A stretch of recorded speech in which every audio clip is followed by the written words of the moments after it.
everybody, I'm Amy from the Cauldron, and in this episode of Dye Time I'm going to be over-dyeing this t-shirt. Now quite often in my videos I will say if you don't like the way something you've dyed has turned out, you can always over-dye it until you're happy. So I'm going to be practicing what I preach today.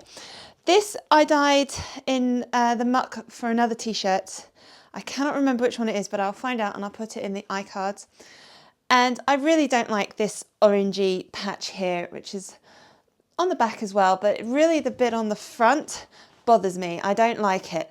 So I am going to over-dye it. I've asked people who have a lot more knowledge of tie-dyeing than I do what they would do in this situation, and most said make up a solution of dark dye to paint over it. So that's what I've done.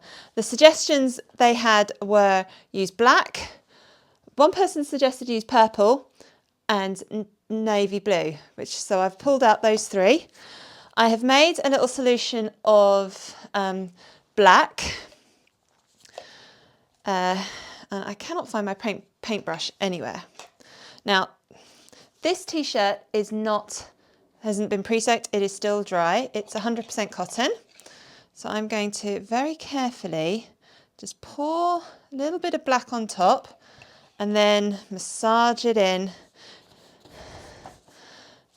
and hopefully this will work. Yeah, all the stuff I'm using here is dedicated for dyeing. I don't use it for food, and I was wearing my mask when I made that solution, and I've still got my gloves on. So, I mean, this looks good. I'm sort of just spreading it up and around. You know, I don't want just a big dark patch. I want that bit to be covered, but I don't want it to be only that. So now that I'm just going to squeeze that all together. See how that looks. I may be doing this terribly. I think that might be okay. I am really making this up as I go along. Yeah, that looks all right for now. I have got my surface protected with some old tea towels. I often use these in my videos, and they do a great job at protecting my surface, and also I can use them just to dry my hands off, which is great.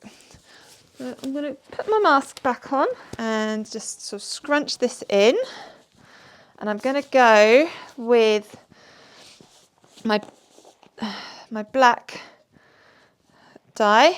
This is the spoon that I use to mix up my black dye, so I'm not going to put that end in because it's still wet, but I can put this end in because it's dry. Sprinkle a little bit of black over. I want black sort of all over it. I have no idea how this is going to look once I've finished. I may be making this even worse. I'm going to put some extra black over this bit that I really want to cover up that mucky orange that I did not like. There we go. I'll leave that for now for the black. And now I'm going to cover this with some ice. The ice that I'm using is actually lots of frost from my freezer. I defrosted my freezer, and well, I tried to, and I kept loads of the frost in this bag, because I figured it would be good for dyeing with. Which explains why there are little bits of food like that chip, because this has come from my freezer. So there are crumbs and peas and little chips and whatnot in here, but this will go in the washing machine, so I'm not worried at all about there being these extra bits. A bit of breadstick, I think. I'm not going to do a huge layer of ice. I'll try and make sure that this is all covered, or at least mostly covered. I can always add more once this is melted if I need to. Oh, my hands are now freezing cold. So the next thing I'm going to do is go into my Nebula Navy, and I'm just going to sprinkle some of this on top because why not? I love this colour. And I think it will, I'm hoping this will look really, really nice afterwards. I hope. Yeah, I've not really over-dyed in this way before, so I don't know. So that's for my nebula navy. And since I got the lavender out, I may as well use a little bit of it. I don't know if this is really potent enough. The suggestion was a nice rich purple, and lavender is a lovely colour if you use enough of it, but I don't know if I will be using enough of it here. I'm just going to just put a bit at the top. Yeah, I think I'm just going to do a bit at the top for the lavender. I'm not going to spread it everywhere, just a little bit at the top. Now I use different spoons for each of those dyes because I don't want to cross-contaminate my dyes. And normally I pre-soak my items. This is 100% cotton t-shirt in a soda ash solution, but I haven't done it this time.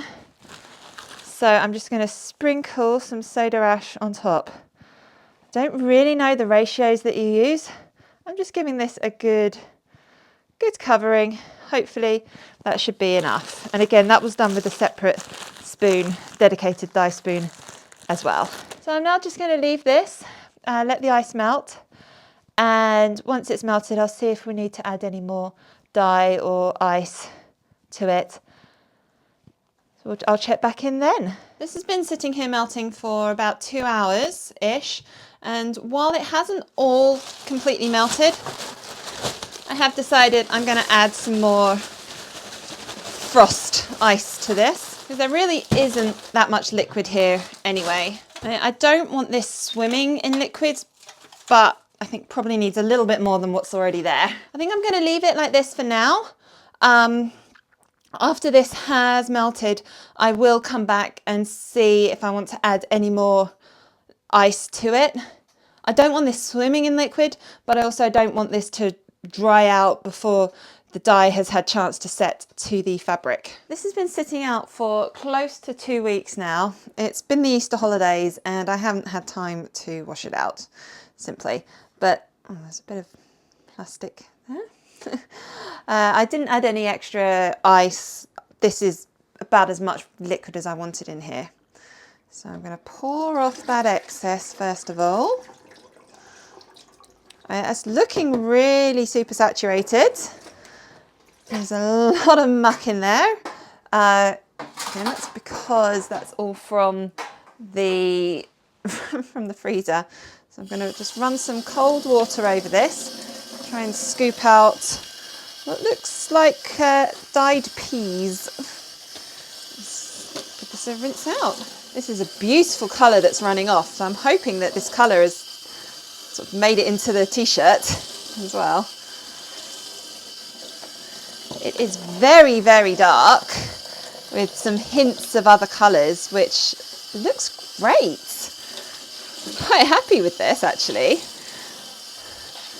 And it's going to lighten up as more of the dye comes out. Yeah, I can see some lighter patches of colour, but that's really nice. The colour coming out is lightening up, and I can still see some patches of colour, which looks fantastic.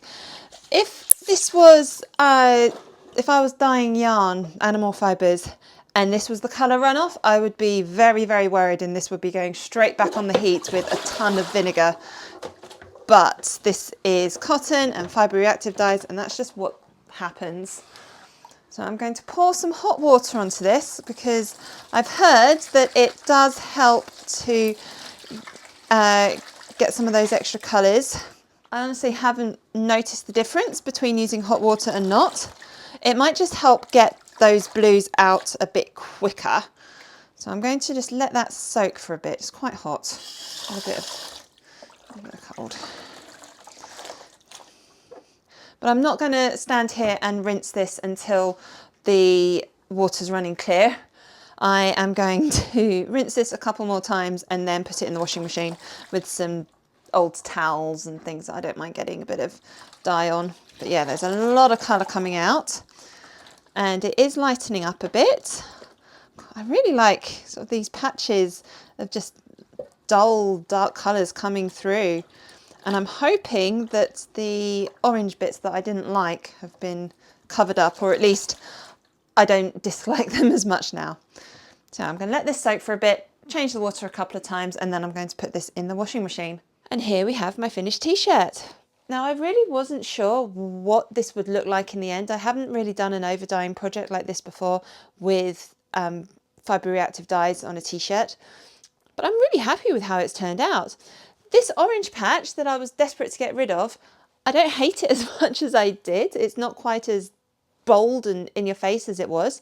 I am surprised it is still there because I did paint the dye straight onto it and I did add extra dye. Now I really wanted to get rid of it, but I think with the blues and everything just toning down all the colours in here, it doesn't look quite so bad, I don't think. It's still not my favourite part of the t-shirt and I may try and overdye this again. I might do actually, because this was quite fun.